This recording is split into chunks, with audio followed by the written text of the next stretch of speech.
দুনিয়াতে অনেক সম্মান, সুনাম, মান, মর্যাদা, অনেক কিছু, কোনো কষ্ট নেই, কিন্তু ওর আখিরাত নাই।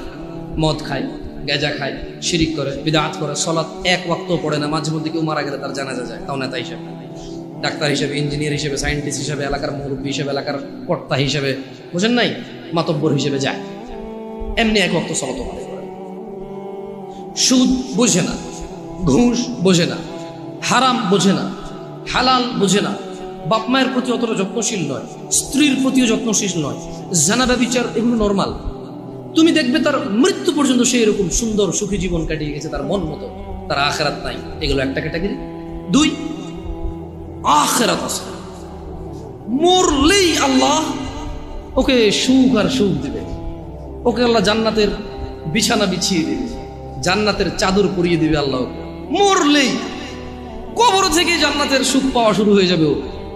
ও মরে গেলে আল্লাহ সুবহানাহু ওয়া তাআলা ওর আবার রূহ দিবে, ফেরেশতারা প্রশ্ন করবে, ও জিতবে, উপরের থেকে শব্দ আসবে, ফাফরিশু ফিল জান্নাহ, একে জান্নাতের বিছানা বিছিয়ে দাও, জান্নাতের চাদর একে দিয়ে দাও।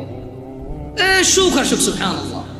কিন্তু দুনিয়া দেখবা জীর্ণ শীর্ণ অবস্থা, কেউ ইজ্জত করে না, কোন মানুষ 5 আনার দাম দেয় না, কোন মানুষ তার পরোয়া করে না। অভাব, অনটন, অসুস্থতা, দরিদ্রতা, যেদিকে যায় শুধু শুকিয়ে যায়, শুকিয়ে যায়, শুকিয়ে যায়। কিন্তু ওর আখিরাত আছে। কি আছে? তাহলে কয়টা ক্যাটাগরি গেল? 1, দুনিয়া আছে, আখিরাত।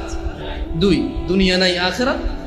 3, একটা ক্যাটাগরি আছে যাদের দুনিয়াও আছে, আখিরাতও আছে। সুবহানাল্লাহ। এরা দুনিয়া তো বেশ